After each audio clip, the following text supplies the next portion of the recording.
first off, Dan, I wanted to thank you for coming and giving your speech today. One, so we could use your speech as an evaluation contest.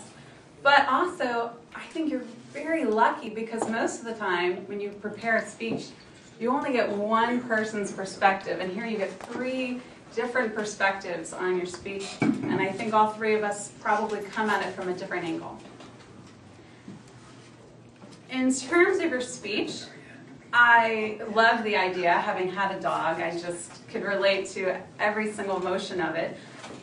Right off the bat, you had great stage presence. You were up here, you owned this area, this was where you were starting from.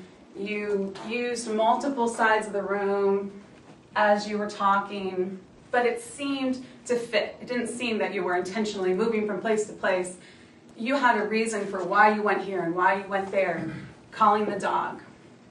And there was great vocal variety. You had high points and low points in your pitch, as well as your volume, and especially when you're giving an example of how the dog's getting excited and what's going on, we could see that same parallel energy in your energy, which I thought was fabulous.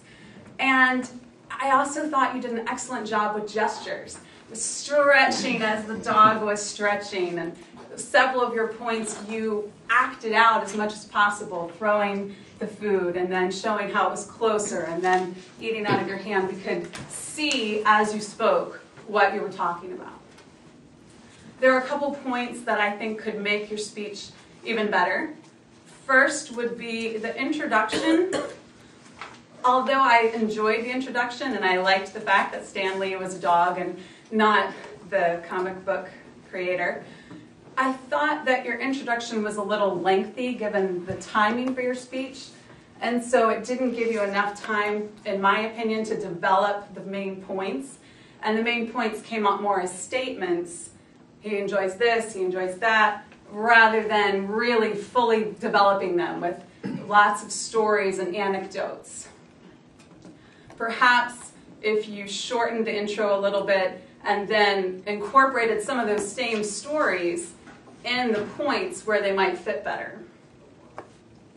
Secondly, most of the time when you were talking, your eye contact was kind of in this zone, which fits the majority of the people, but don't forget to get the edges. I saw you glance just one or two times, and you want to make sure that everybody feels involved in the speech. And third would be the conclusion.